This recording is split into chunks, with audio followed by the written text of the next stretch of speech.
அல்லாஹ் கூறுகிறார், நீங்கள் அல்லாஹ்வை தவிர மற்றவர்களை ஏன் பயப்படுகிறீர்கள்? அல்லாஹ் கூறுகிறார், நான் இறைவன், நீங்கள் 2 இறைவர்களை ஏன் உருவாக்குகிறீர்கள்? என்னை பயப்படுங்கள்.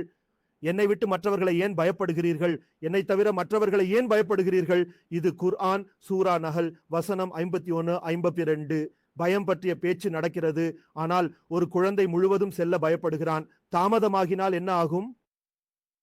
ஒரு பெரியது அறிவாளி, மதத்தின் புரிதலை கொண்டவர், தன்னையே தொழுகை செய்யும் நல்லவர், நோன்பு நோக்கும் நல்லவர், ஹஜ் செய்யும் நல்லவர், அவற்றை செய்யும் போது பயப்படுகிறார். இப்போது முழு 1 மணி நேரம் அந்த காபி செல்லும் போது எவ்வளவு தாமதமாக இருந்தாலும் பயந்து செல்கிறேன். பின்னர் அதன் எண்ணங்களில் என்ன வருகிறது? நான் என் விஷயத்தை பற்றி பேசுகிறேன், மற்றவர்களின் விஷயங்களை பற்றி பேசுவதில்லை. சரிதானே? நான் பயந்து செல்கிறேன். பின்னர் என்ன எண்ணங்கள் வருகின்றன? என்ன சொல்கிறேன்? அவர் சொன்னது போல சொல்கிறேன், நான் அதை இப்படி சொல்கிறேன், அவர் சொல்கிறார் இது செய்கிறேன், அது செய்கிறேன். எல்லா விஷயங்களும் கடவுளின் பக்கம் திரும்புகிறது. அவரிடம் பயந்து செல்கிறேன், கடவுளின் பக்கம் திரும்புகிறேன்.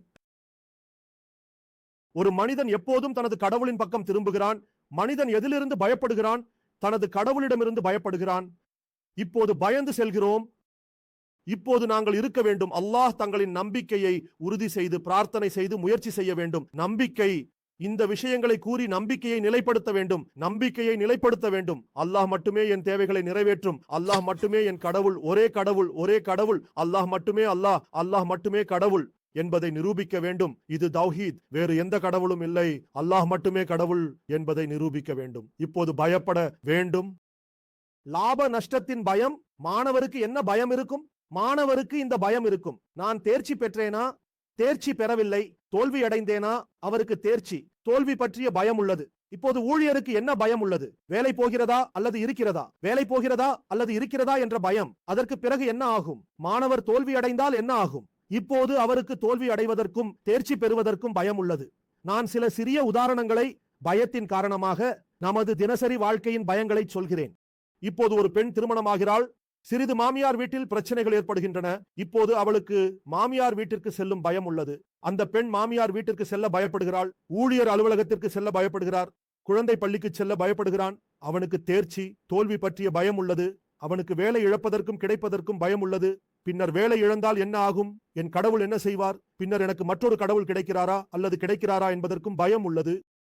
இப்போது அவர்கள் என்ன சொல்கிறார்கள் என்றால், அவர்கள் மற்றொரு கடவுளை உருவாக்கி கொள்ளலாம் என்று சொல்கிறார்கள். அவர்கள் ஒரு வேலை முடிந்த பிறகு மற்றொன்றை உருவாக்கி கொள்ளலாம் என்று நினைத்தார்கள். அவர்கள் 300க்கும் மேற்பட்டவற்றை உருவாக்கி கொண்டார்கள். அவர்கள் சொல்கிறார்கள், பேக்கப் பிளான் இருக்கிறது. பேக்கப் கடவுள், நம் கடவுள் செயல்படவில்லை என்றால் மற்றொரு கடவுள் நமக்கு இருக்க வேண்டும். இதை செய்வது அவர்களை தேவையற்றவர்களாக கருதுவது, அவர்களிடம் பயப்படுவது. இது பக்தி. வேலை போகும்போது பயப்படுவது, திறமை போகும்போது பயப்படுவது, சம்பளம் போகும்போது பயப்படுவது, அவர்களை தேவையற்றவர்களாக கருதி அவர்களிடம் நன்மை தீமையை நம்பி அவர்களிடம் பயப்படுவது.